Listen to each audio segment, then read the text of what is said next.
Nightly greetings, one and all. Sharms Espina here, homegrown and happy to bring you the major events here at home and elsewhere on the planet that have unfolded in the last 24-hour news cycle. And tops on our news leaderboard tonight is the sad but not surprising recent discovery in the country's Rozul Reef. Most of the fishing aggregating devices the Bureau of Fisheries and Aquatic Resources, or BFAR, put up recently in and around Rozul Reef are gone. So claims BFAR spokesperson Nazario Briguera in today's latest Bagong Pilipinas presser upon verification Wednesday last week by a BFAR livelihood support mission aboard BFAR's PRP Dato Pagbuaya. Briguera said the verification report confirmed at least 8 of the 10 payaos put in place last week are nowhere to be found. Either they've been swept further out to sea or deliberately taken out.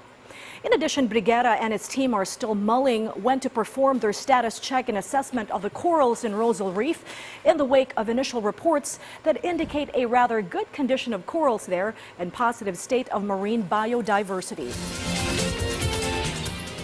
In the meantime, Israeli Prime Minister Benjamin Netanyahu, who is desperately clinging to his premiership post to evade accountability for the October 7 security lapse and his attempts to disempower judicial check and balance, has somehow managed to maintain U.S. support for his continuing brutal war against a hapless Palestinian community in Gaza.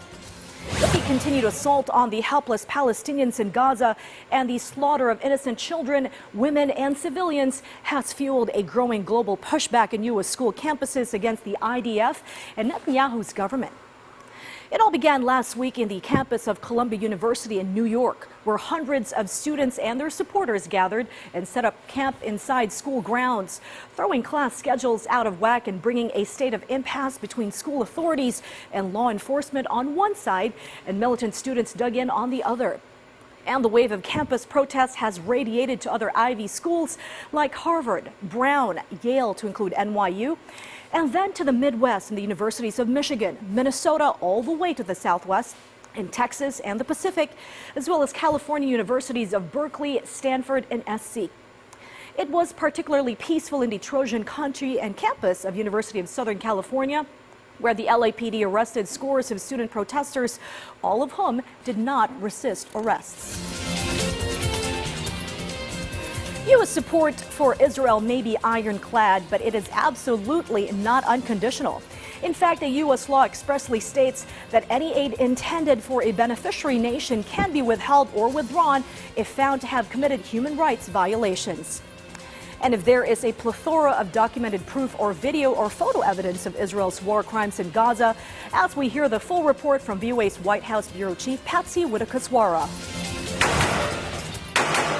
Israel is the largest recipient of U.S. aid, nearly $4 billion a year, most of it in the form of military assistance. The United States is about to give $26 billion more. My commitment to Israel, I want to make clear again, is ironclad. The security of Israel is critical. It will always make sure that Israel has what it needs to defend itself against Iran and terrorists it supports. Military aid to Israel comes as the Biden administration conducts an internal review of whether Israel and other partners provided with American weapons comply with international and U.S. laws. The Netanyahu government has told the U.S. they did. A volunteer group of academics and former administration officials critical of Israel's war conduct disagrees. It is urging the administration to stop arms transfers. Co-chair Nora Erakat is a professor of international law at Rutgers University. Out of the 16 incidents we documented, 11 out of the 16, Israel does not even claim that there was a military target, nor does it provide a justification. In half of those incidents, the attacks were on residential homes, sheltering families inside. The task force said it reviewed thousands of incident reports, including on IDF airstrikes on 2 refugee camps, Maghazi and Jabalia. Each attack killed dozens of people. An IDF strike on an apartment building in central Gaza that killed at least 106 civilians, including 54 children, was also cited. The task force submitted their findings last week to the administration, which must report to Congress by May 8th on whether Israel is complying with international and U.S. laws. The State Department is also set to release investigation findings on whether to restrict assistance to an Israeli security unit accused of human rights violations in the West Bank, mostly before the Hamas attack on Israel on October 7. Israel criticized any proposal to restrict aid. מדינת ישראל מדינה דמוקרטית, יש לה ממשלה. The state of Israel is a democratic country. It has a government. It has an army. It has a hierarchy. And it seems to me that imposing sanctions on a solid unit is not the right way.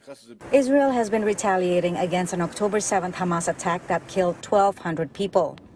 More than 34,000 Palestinians have been killed in the war, mostly civilians.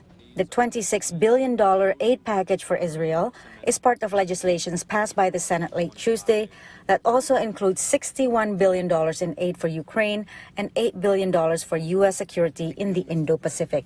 Patsy Widakuswara, VOA News, Washington. And that's all she wrote for tonight. We look forward to you joining us anew tomorrow, same time, same location, on your remote or browser. Always keep in mind to work hard, dream big, give thanks, and stay connected while you catch the news right here on PTV. Sharms Espina here, wishing you all a restful night ahead.